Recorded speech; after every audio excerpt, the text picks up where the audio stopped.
One night, just after Max and Min finished having dinner with their parents, their dad came out with some exciting news.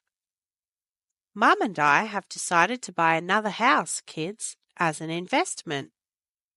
He grabbed a sheet of paper and a pen and started jotting down some numbers.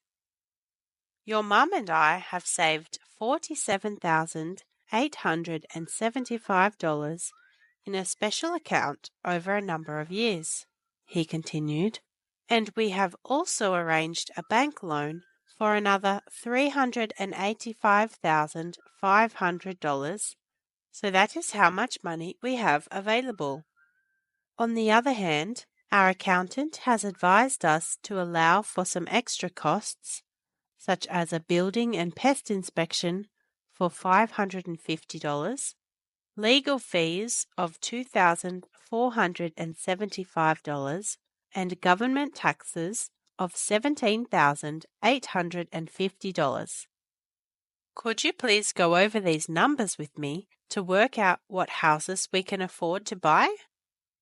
In video 4.2.1, the twins had been with their dad the day he bought his new work truck, so they already had a good idea about when and how to add and subtract these numbers to work out their parents' budget for the house, that is, how much they had to spend.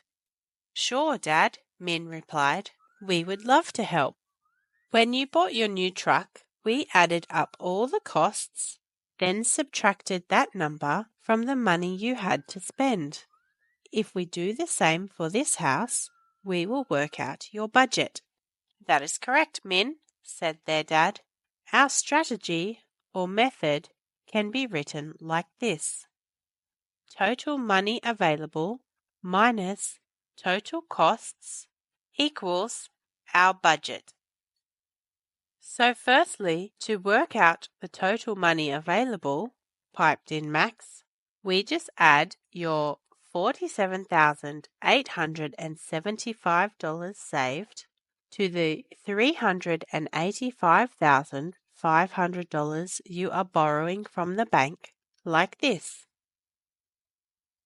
5 plus 0 equals 5. 7 plus 0 equals 7.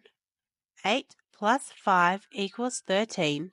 The 3 goes down here, the 1 up here. 7 plus 5 plus 1 equals 13. The 3 goes down here, the 1 up here. 4 plus 8 plus 1 equals 13. The 3 goes down here, the 1 up here. 3 plus 1 equals 4, which goes down here. So the total money available equals $433,375. Min checked Max's addition on a calculator and confirmed it was correct. She wanted to do the next part of the calculations. Okay, she added, to get the total costs, we have to add them all up like this. 0 plus 5 plus 0 equals 5, which goes down here.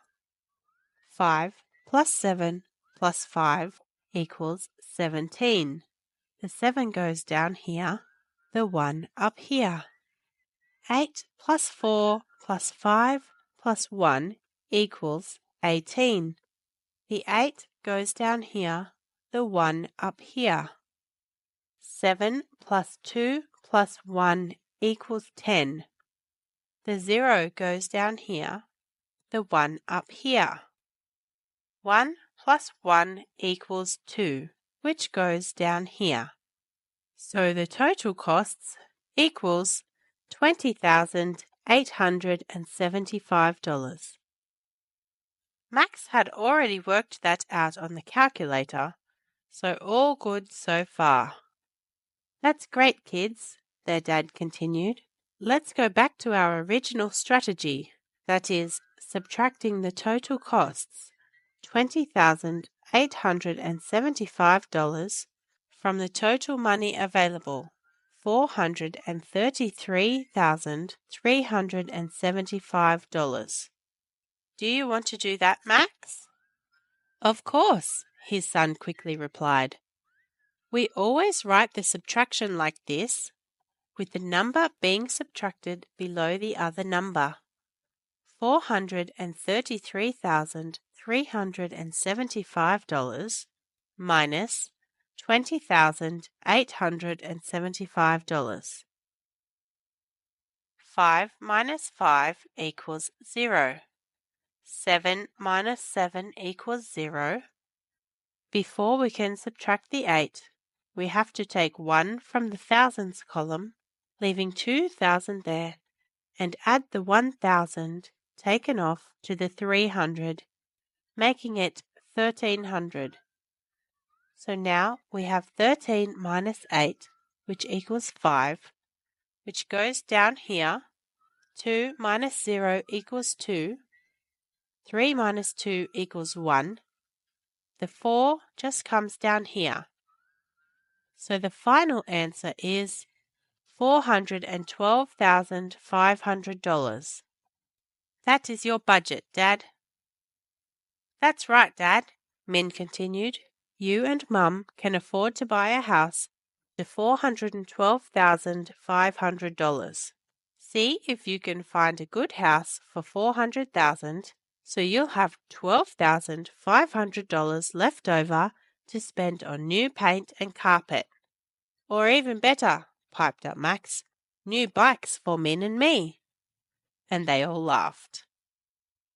If your parents or other relatives or friends are preparing to buy a vehicle or property, perhaps you can ask to discuss their buying strategy with them. Now you can watch this video again or try the quiz and look at the chart that comes with this video.